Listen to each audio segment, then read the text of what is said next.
ഏവർക്കും സ്വാഗതം. ഇത് നമ്മോടൊപ്പം ഉള്ളത് ആസ്ട്രോളജർ മനോജ് കളരിക്കലാണ്. സ്വാഗതം സർ.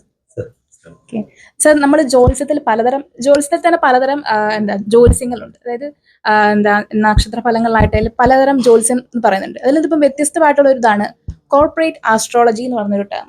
അത് ആൾക്കാർക്ക് സുപരിചിതമല്ലാത്തൊരു ടേമായിട്ട് മാറിയിട്ടുണ്ട്. അത് പുത്തൊരു വാക്യമാണ് ഈ ഒരു ജ്യോത്സ്യം ഫീൽഡിലേക്ക് വരുന്നത്, അല്ലേ? അപ്പം എന്താണ് കോർപ്പറേറ്റ് ആസ്ട്രോളജി? കോർപ്പറേറ്റ് ആസ്ട്രോളജി എന്ന് വെച്ചാൽ ഇന്നത്തെ ജനത്തിലെ കൂടുതൽ വിഭാഗവും ആൾക്കാരും എന്താ പറയാ, ഒരു വ്യവസായം അല്ലെങ്കിൽ ഒരു സ്ഥാപനങ്ങൾ, വലിയ വലിയ സ്ഥാപനങ്ങൾ, വലിയ വലിയ പൈസ ഇൻവെസ്റ്റ് ചെയ്യുക. ഇപ്പോൾ 50 കോടി 100 കോടി ഇത്ര അത്യം വലിയ വലിയ സംഖ്യകൾ ഈ നമ്മളെന്താ പറയാ, ഈ സംസ്ഥാനത്തേക്ക് അല്ലെങ്കിൽ വേറെ ഏതെങ്കിലും പദ്ധതിയിലേക്ക് അവർ ഇൻവെസ്റ്റ് ചെയ്യുമ്പോൾ അതിൽ നിന്ന് കിട്ടാവുന്ന അവരുടെ ഇൻകം, അതിൽ നിന്ന് കിട്ടാവുന്ന അവരുടെ പ്രോഫിറ്റ്, അല്ലെങ്കിൽ അവിടെ നിന്ന് കിട്ടുന്ന എന്താ പറയുക, ആ ബെനിഫിറ്റുകളൊക്കെ ഇല്ലേ, അതിൽ നിന്ന് വല്ല മെച്ചങ്ങൾ ഉണ്ടാവുമോ, അതിൽ നിന്ന് നശിച്ചു പോകുമോ എന്നൊക്കെ അറിയാൻ ആദ്യം തന്നെ ഇത്രയും പൈസ മുടക്കുന്നതിന് മുന്നേ അവർ വന്ന് അന്വേഷിക്കും. ഞങ്ങൾ ഇത്രയും പൈസ ഇൻവെസ്റ്റ് ചെയ്യാൻ പോവാണ്, ഞങ്ങൾക്ക് വേറൊന്നും ജ്യോതിഷമല്ല അവർക്ക് അറിയേണ്ടത്. അവർക്ക് ഇൻവെസ്റ്റ് ചെയ്യുന്ന കാശിനുള്ള കാശ് ഞങ്ങൾക്ക് തിരിച്ചു കിട്ടുമോ, ആ പ്രോഗ്രാം അവർക്ക് അത് എന്താ പറയുക കൂടുതൽ ഇമ്പ്രൂവ് ചെയ്യാൻ പറ്റുമോ എന്നുള്ളൊരു വ്യവസ്ഥയാണ്. അപ്പൊ അത് സ്വാഭാവികമായിട്ട് വലിയ വലിയ ആൾക്കാർ വന്നിട്ട് ചോദിക്കുന്ന ഒരു ഘടകമാണ്.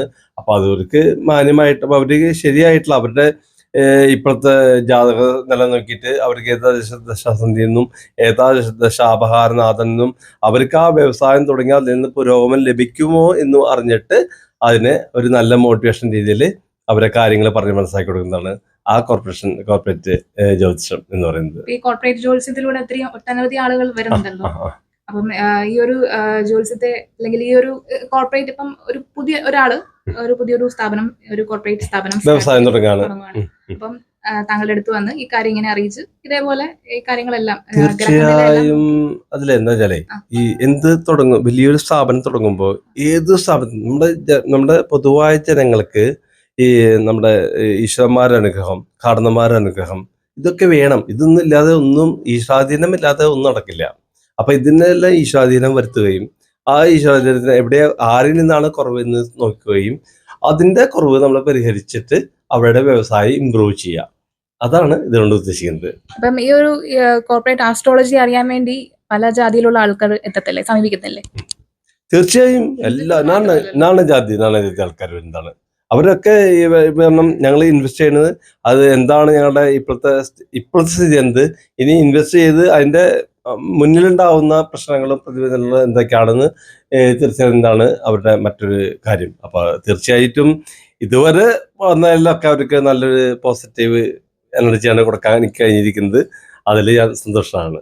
ഭാവിയിൽ ഈ കോർപ്പറേറ്റ് ആസ്ട്രോളജി എന്ന് പറഞ്ഞ ഒരു നല്ലൊരു ഭാവി ഉണ്ടെന്ന് വേണം പറയാല്ലേ. ഇപ്പം ഈ ഈ ഒരു കോർപ്പറേറ്റ് കമ്പനിയിലുള്ള ആൾക്കാർക്ക് അതായത് മുന്നോട്ട് വരാനും.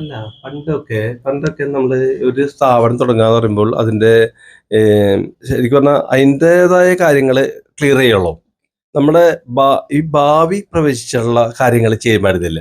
അല്ലെങ്കിൽ നമ്മൾക്ക് എന്തായിരുന്നു ഞാൻ, ഇനി എന്താണ് ഞാൻ, എൻ്റെ ഏതാണ് ദശാനാഥൻ, എൻ്റെ ഏതാണ് പ്രശ്നക്കാര്, ആള് ഈശ്വരന്മാരെ ഏതാണ് അനുഗ്രഹമില്ലാത്തത് എന്നൊക്കെ നോക്കുക ഇപ്പൊ തുടങ്ങിയെന്ന് പറഞ്ഞാൽ വലിയ വലിയ ആൾക്കാർ കുറെ കൊല്ലങ്ങളായി തുടങ്ങിയിട്ടാ. പക്ഷെ അതിനെ ആസ്പദമാക്കിയിട്ട് ഏത് വ്യവസായം തുടങ്ങുമ്പോഴും ആ ഒരു വ്യവസായി അവരുടെ ജാതകം കൊണ്ട് അല്ലെങ്കിൽ അവരുടെ ഇന്നത്തെ ഗ്രഹനില നോക്കിയിട്ട് അതിൻ്റെതായ കർമ്മങ്ങൾ ചെയ്തിട്ടാണ് അത് തുടങ്ങുള്ളൂ. അത് പണ്ട് തൊട്ടേ എങ്ങനെയാണ്. എന്നാലല്ലേ ഇത്ര വലിയ ഒരു 500 കോടി 1000 കോടി എന്നാലും ഇപ്പൊ വന്ന ആള് 1000 കോടി ഇൻവെസ്റ്റ് ചെയ്യുന്ന ആളായിരുന്നു. അപ്പൊ അത്രയും കാശ് ഇൻവെസ്റ്റ് ചെയ്യുമ്പോൾ അവർക്ക് അതിന്റെ പ്രോഫിറ്റ് എന്താണ്, അതിൽ നിന്ന് അവർക്ക് എന്താ മൈനസ് ആയിട്ട് എന്തെങ്കിലും കിട്ടുമോ, പോസിറ്റീവായിട്ട് എന്തെങ്കിലും കിട്ടുമോ എന്നൊക്കെ അറിയണ്ടേ. അപ്പൊ സ്വാഭാവികമായിട്ടും അവർ ആ തരക്കാര് അന്വേഷിച്ച് അതിന് വേണ്ടതായ എന്താണ് പ്രതിവിധി എന്നും എല്ലാ കർമ്മങ്ങളും ചെയ്തിട്ടാണ് തുടങ്ങുള്ളൂ. അപ്പൊ അതിന്റെ പ്രോഫിറ്റ് കിട്ടും എന്നുള്ള ഒരു പ്രതീക്ഷ തീർച്ചയായിട്ടുണ്ട്.